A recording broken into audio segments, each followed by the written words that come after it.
23장.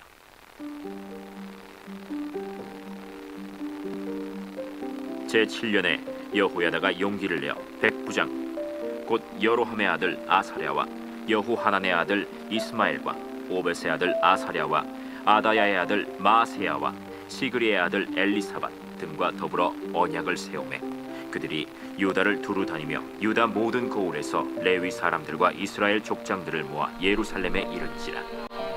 온 회중이 하나님의 전에서 왕과 언약을 세우매 여호야다가 무리에게 이르되 여호와께서 다윗의 자손에게 대하여 말씀하신 대로 왕자가 즉위하여야 할지니 이제 너희는 이와 같이 행하라.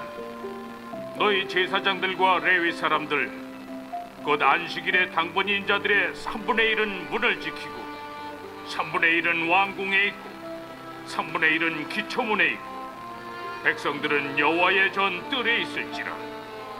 제사장들과 수종드는 레위 사람들은 거룩한즉 여호와의 전에 들어오려니와 그 외에 다른 사람은 들어오지 못할 것이니 모든 백성은 여호와께 지켜야 할 바를 지킬지며 레위 사람들은 각각 손에 무기를 잡고 왕을 호위하며 다른 사람이 성전에 들어오거든 죽이고 왕이 출입할 때 경호할지니라.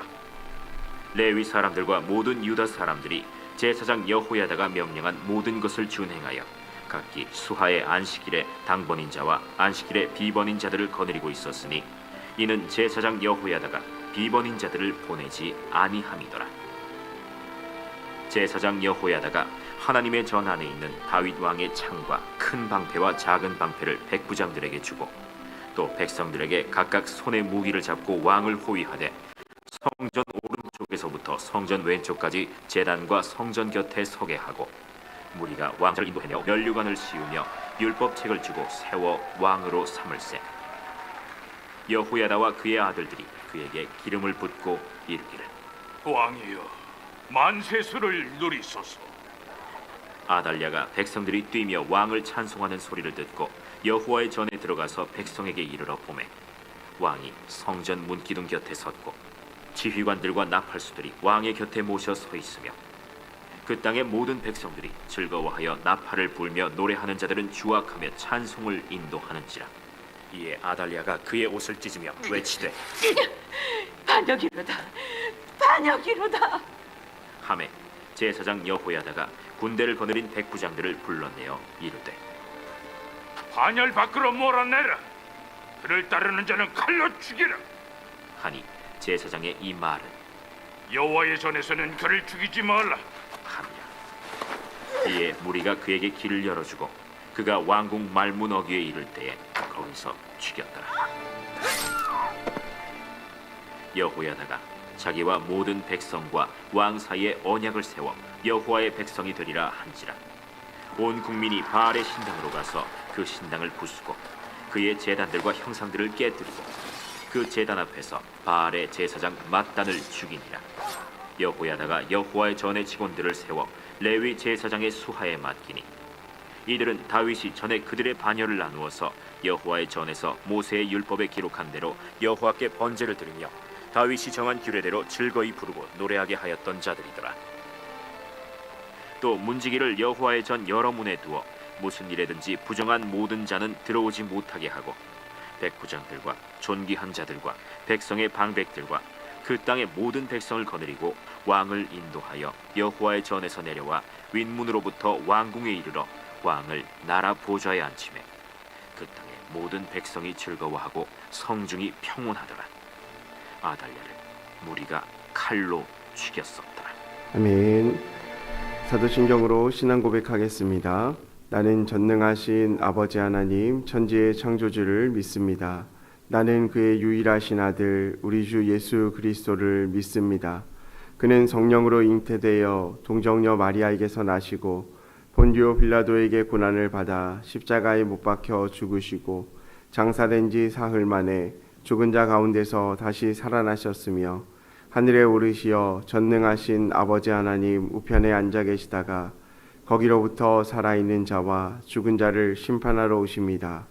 나는 성령을 믿으며 거룩한 공교회와 성도의 교제와 죄를 용서받는 것과 몸의 부활과 영생을 믿습니다. 아멘. 찬송가 446장 찬양하겠습니다. 찬송가 446장입니다. 죽음 성회에는 참 기쁨 없도다. 날 사랑하신 주 늘 계시옵소서. 기쁘고 기쁘도다. 항상 기쁘도다. 나 주께 왔사오니 복주옵소서. 나 주께 왔으니 복주시옵소서. 주 함께 계시면 큰 시험 이기네. 기쁘고 기쁘도다. 항상 기쁘도다. 나 주께 왔사오니 복주옵소서. 주 떠나가시면 내 생명 헛되네. 기쁘나 슬플 때 늘 계시옵소서. 기쁘고 기쁘도다. 항상 기쁘도다. 나 주께 왔사오니 복주옵소서. 그 귀한 언약을 이루어 주시고 주 명령 따를 때 늘 계시옵소서. 기쁘고 기쁘도다. 항상 기쁘도다. 나 주께 왔사오니 복주옵소서. 아멘. 오늘 함께 보실 하나님의 말씀은 사사기 8장 22절에서 23절까지 말씀입니다. 사사기 8장 22절과 23절 말씀 함께 읽겠습니다. 그때에 이스라엘 사람들이 기드온에게 이르되 당신이 우리를 미디안의 손에서 구원하셨으니 당신과 당신의 아들과 당신의 손자가 우리를 다스리소서 하는지라. 기드온이 그들에게 이르되 내가 너희를 다스리지 아니하겠고 나의 아들도 너희를 다스리지 아니할 것이요 여호와께서 너희를 다스리시리라 하니라. 아멘. 예물 봉헌하겠습니다. 양은영 권사님 감사 헌금, 임예모 권사님 100번째 예물, 김길령 장로님 선교 헌금 드리셨습니다. 1000번째 예물 무명으로 2분 드리셨습니다. 황희돈 집사님, 이승길 집사님, 유예림, 김혜자, 유영선, 유준경, 김준우, 김준성, 오선경, 김유신, 장진혁, 장규식, 김정옥, 장진용, 김서율, 박연희, 김봉재 성도님 예물 드렸습니다. 기도하겠습니다. 사랑과 은혜가 풍성하신 하나님 감사합니다. 오늘도 우리에게 새날 새아침 허락하셔서 하나님 전에 나와 믿음으로 예배하며 주님 앞에 나아갈 수 있도록 은혜 베풀어 주심에 감사를 드립니다. 하나님, 우리의 모든 것이 주님의 은혜로부터 왔음을 기억하게 하시고 또한 주님의 은혜만을 간구하게 하셔서 이 자리에 나와 싸우니 주님 우리에게 말씀하여 주시고 은혜를 덧입게 하여 주옵소서. 특별히 주님 앞에 간절한 기도 제목을 적어 예물 올려드린 손길들이 있습니다. 한 분 한 분 기억하여 주시고 그 예물의 기도마다 하나님의 신실하신 응답이 이루어지게 하여 주옵소서. 또한 이 시간 간절한 마음으로 주 앞에 나와 믿음으로 기도하는 성도님들이 있습니다. 한 분 한 분 기억하여 주시고 그 믿음의 기도 위에 역사가 나타나게 하여 주시고 하나님을 바라보고 나아갈 때에 주님의 은혜를 덧입게 하여 주옵소서. 또한 오늘 저녁부터 금요일 저녁까지 하늘문 기도회가 있습니다. 인생을 업그레이드하라라는 제목으로 말씀을 듣습니다. 하나님, 우리의 기도의 시간, 주님 앞에 온전히 드려지는 시간 되게 하여 주시고 온전한 은혜의 시간이 될 수 있도록 우리의 마음을 준비시켜 주옵소서. 또한 이 시간 주님 앞에 나오며 또한 예배함으로 나아갑니다. 주님 말씀하여 주시고 은혜를 덧입혀 주옵소서. 감사드리며 사랑이 많으신 예수님의 이름으로 기도합니다. 아멘.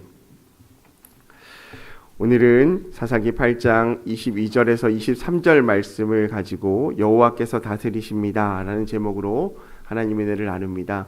오늘부터 하늘문 기도회가 저녁 8시 30분 본당에서 있습니다. 그래서 내일부터 금요일까지 새벽 기도는 자율 기도회로 이루어지니 착오 없으시기 바랍니다. 영웅이 시대를 만드는 것이 아니라 시대가 영웅을 택한다라는 말이 있습니다. 그 말은 무슨 말입니까? 우리에게 영웅이 등장하여서 이 시대를 이끌어가는 것이 아니라 사람들이 자신의 필요에 따라서 영웅들을 선택하고 또한 그 영웅들을 통하여서 자신의 필요들을 채워간다라는 말입니다. 그래서 시대적 상황인 민심을 만들고 또 민심은 그의 필요들을 충족시켜줄 영웅을 원하고 있고 때마침 적합해 보이는 인물이 나타나면 그를 영웅으로 선택한다는 의미가 바로 영웅이 시대를 만드는 것이 아니라 시대가 영웅을 선택한다라는 말의 의미일 것입니다. 왜 이런 말이 나타났을까요? 사람들에게는 누구나 안정을 바라고 또 안전을 원하는 마음이 있기 때문에 그렇습니다. 그래서 어려운 일을 겪을 때마다 누군가가 나를 도와주었으면 좋겠다.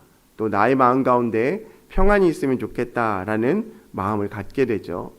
어쩌면 오늘 말씀에 등장하는 이스라엘 백성들의 마음도 그러했던 것 같습니다. 미디안이라는 거대한 적 앞에서 무기력하게 눌려있던 그들의 삶을 기드온과 300용사가 그들을 구원해 주었습니다. 이제는 그들이 미디안의 손에서부터 그 압제에서부터 자유해지자 우리를 이끌어줄, 우리를 더 안정시켜줄 왕을 원하게 되었던 것이죠. 그래서 사람들은 기드온에게 이렇게 요청합니다. 오늘 말씀 22절 말씀인데요. 한번 보겠습니다. 그때에 이스라엘 사람들이 기드온에게 이르되 당신이 우리를 미디안의 손에서 구원하셨으니 당신과 당신의 아들과 당신의 손자가 우리를 다스리소서 하는지라. 이 안에는 자신들을 안정시켜줄 기드온에게 대한 또 다른 바람이 담겨 있습니다. 당신이 우리를 압제에서부터 풀어주셨으니 우리의 왕이 되셔서 앞으로의 우리의 삶 가운데도 안녕과 안정을 기대하게 하십시오. 그리고 얼마나 기뻤는지의 마음도 표현하죠. 기드온뿐만 아니라 기드온 당신과 당신의 아들과 손자까지도 우리를 다스릴 것입니다. 그만큼 우리는 당신을 신뢰하고 믿고 있습니다. 지금 우리는 떠나갈 때 기쁩니다. 이런 어떤 승리의 만족감 가운데 있는 것을 보게 되어집니다. 어쩌면 이 요청은 인간적인 모습으로 보면 너무나 당연한 요청입니다. 그런데 기도는 이 요청에 대해서 어떻게 합니까? 단호하게 거절하죠. 그러면서 뭐라고 말씀하죠? 23절 말씀입니다. 기드온이 그들에게 이르되 내가 너희를 다스리지 아니하겠고 나의 아들도 너희를 다스리지 아니할 것은 여호와께서 너희를 다스리시리라 하니라. 기드온에게는 분명한 기준이 있었습니다. 지금 전쟁의 승리도 우리 인생의 진정한 왕은 사람이 될 수 없고 오직 여호와께로부터 왔다는 사실들을 선포하고 있는 것입니다. 우리 시대에 참 왕은 누구이신가? 사람이 될 수 없고 우리를 전쟁 가운데서 온전히 승리하게 하신 하나님만이 우리의 왕이시다라는 것을 기드온은 선포하고 있는 것이죠. 백성들은 왕이 되어달라고 기드온에게 요청했지만 그 요청 속에는 어떤 마음이 담겨 있습니까?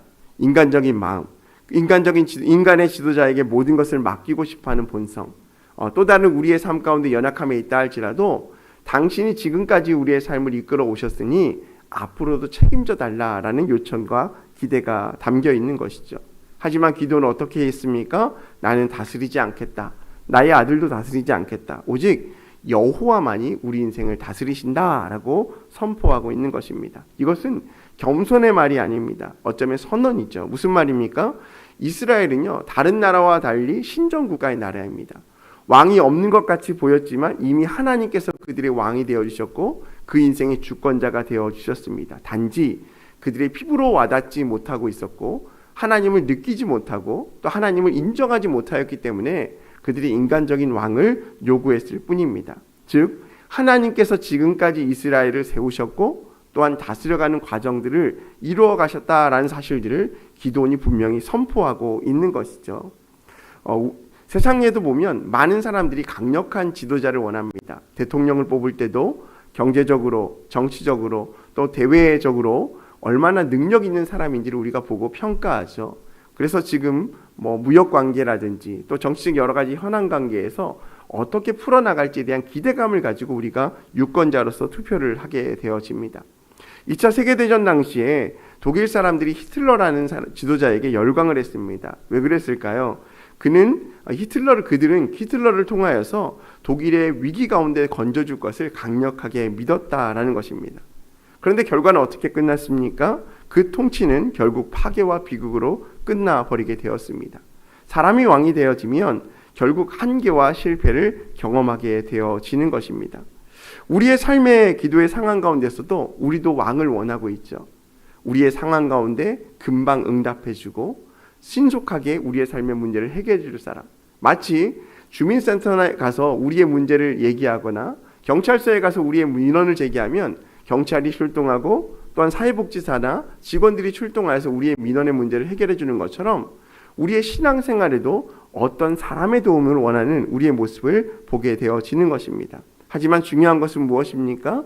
오늘 기드온이 말하는 것처럼 우리 인생의 진정한 왕은 하나님이시다라는 사실입니다. 그렇기 때문에 우리는 모든 기준과 판단을 하나님께 맡기고 순종하는 사람이 되어야 합니다. 그럴 때 사람이 주인이 아니고 하나님이 주인이 되실 때 우리 안에 사람들이 느낄 수 없는 참 평안과 기쁨을 느끼게 되어진다라는 사실입니다. 사도행전 3장 말씀에 보면 성전 미문에서 구걸하는 날 때부터 걷지 못하는 사람의 이야기가 나옵니다. 어제 저녁에 아내랑 큐티를 하면서 이 말씀을 나눴는데요. 나누면서 오늘 설교 시간이 좀 나누면 좋겠다라는 생각이 들어서 함께 나눕니다. 그 사람은 매일 사람들의 도움을 받아서 예루살렘 성적 동쪽 미문에 앉아서 구걸을 합니다. 오늘도 오후 제9시쯤 오후 3시 기도 시간에 사람들의 도움을 받아서 미문에 구걸을 하게 되어집니다. 그때 베드로와 요한이 그 미문을 지나가게 되죠. 그리고 베드로와 요한이 묻습니다. 무엇을 원하느냐고. 그러자 그 사람 구걸한 사람이 쳐다보면서 무엇을 원했을까요? 그는 오늘 하루를 살아갈 생계를 유지할 어떤 물질적인 도움을 요구했을 것입니다. 그럴 때 베드로가 그에게 무엇이라고 얘기하는지 함께 보았으면 좋겠습니다. 사도행전 3장 말씀인데요. 한번 읽어보겠습니다. 그가 그들에게 무엇을 얻을까 하여 바라보았습니다. 그때 베드로가 뭐라고 말하냐면 이렇게 말합니다. 베드로가 이르되 은과 금은 내게 없거니와 내게 있는 이것을 내게 주노니 나사렛 예수 그리스도의 이름으로 일어나 걸으라 하고, 지금 미문에 있는 사람들은 현실적인 문제에 도움을 구걸했습니다. 그것은 물질적인 돈의 의미였을 것입니다. 그리고 그 간절한 도움을 통하여서 오늘 하루의 생계 그리고 앞으로의 생계를 이어나갈 것을 기대했습니다. 하지만 베드로는 뭐라고 이야기합니까? 은과 금은 내게 없거니와 네가 원하는 현실적인 방법은 나에게 없지만 내게 있는 나사렛 예수 그리스도의 이름으로 너에게 준다라고 말씀하고 있다라는 것입니다. 여러분, 지금 걷지 못하는 사람에게 당장 필요한 것은 오늘의 생계를 책임져 줄 은혜의 사람입니다. 은혜의 수단이었습니다. 어쩌면 이 시대의 나의 필요를 채워주는 영웅을 지금 찾고 있는 것입니다. 그것이 오늘 날 때부터 걷지 못하는 사람에게 가장 필요한 것이기 때문이죠. 그렇지만 베드로는 뭐라고 했습니까? 은과 금은 내게 없지만, 당신의 당장 필요한 것은 내게 없지만, 당신의 육신적인 필요, 내가 원하는 것은 줄 수 없지만 나는 너의 영적인 갈급함, 본질적인 문제, 구원의 문제, 질병을 낫게 하겠다라고 말씀합니다. 그리고 어떻게 합니까? 오른손을 잡고 일으킵니다. 일어나 걸으라고 말하고 있죠.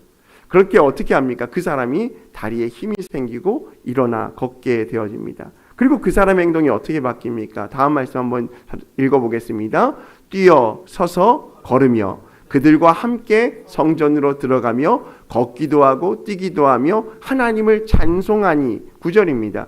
모든 백성이 그 걷는 것과 하나님을 찬송함을 보고, 지금 안진뱅이의 사람들은 오늘 하루의 은혜를 구하는 삶을 살았지만 결국 그가 무엇 때문에 기뻐하고 있습니까? 은과 금을 받아서 기뻐한 것이 아니라 본질적인 삶의 문제, 걷지 못하는 그 문제가 구원받음으로 말미암아 걷게 되었다라는 겁니다. 그럴 때 어떻게 합니까? 성전에 걷기도 하고 뛰기도 하며 누구를 찬송했다고 합니까? 하나님을 찬송했다라는 겁니다. 본질적인 시각이 바뀌게 되어지는 것이죠. 사랑하는 성도 여러분, 우리의 인생의 문제 앞에 문제의 상황만 보게 되면 그 상황의 문제를 응답받기 위해서 기도하게 되어집니다. 오늘의 물질을 구하게 되어지고 오늘 미디어 안에서 구원받았기 때문에 단순한 오늘의 삶의 그런 걱정과 염려의 문제 가운데 이끌어질 또 다른 왕을 원하게 되어지는 것이죠. 하지만 분명한 것은 하나님께서 오늘 베드로를 통하여서 안진뱅이의 사람 가운데 그의 본질적인 문제를 구원하셨던 것처럼 기도하는 영적인 사람인 우리의 삶 가운데 하나님은 우리의 내면 깊숙한 곳에 기도 제목과 마음을 알고 계시다라는 것입니다. 그렇다면 우리가 무엇을 생각해야 될까요? 참된 주권자는 하나님이시다라는 거예요. 내가 만든 영웅이 중요한 것이 아니라 내가 원하는 사람이 중요한 것이 아니라 참된 주권자, 지금 당장은 보여지지 않고 만져지지 않고 느껴지지 않지만 나의 삶 가운데 역사하시고 나의 삶을 인도하시는 그분이 바로 하나님이시고 그분이 바로 나의 삶의 주권자이심을 우리가 인정해야 한다라는 것입니다.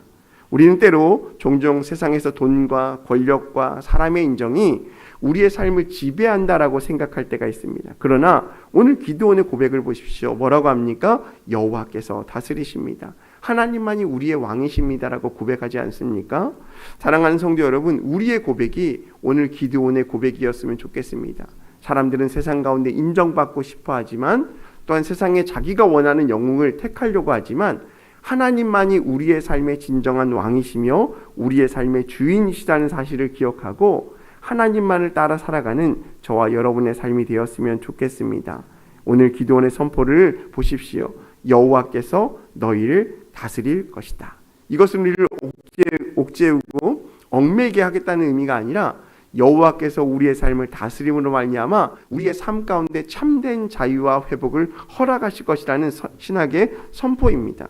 오늘 베드로처럼 삶의 주권의 은혜가 예수 그리스도의 이름임을 선포하며 그 안진뱅이를 일으켰던 것처럼 우리의 삶의 주인이 누구인지, 우리의 삶의 왕이 누구이신지, 또한 세상의 권력이 어디에서 나오는지 우리가 한번 생각해 보았으면 좋겠습니다. 정말 하나님 앞에 우리의 삶을 드리며 하나님만이 나의 모든 것이 되십니다. 여호와께서 나의 모든 것을 다스리십니다. 내가 그 믿음 가지고 주님 앞에 나아가오니 우리의 삶 가운데 역사하여 주시고 나의 인생의 왕이 되어 주십시오라고 고백할 수 있는 저와 여러분의 삶이 되시기를 주님의 이름으로 소망합니다.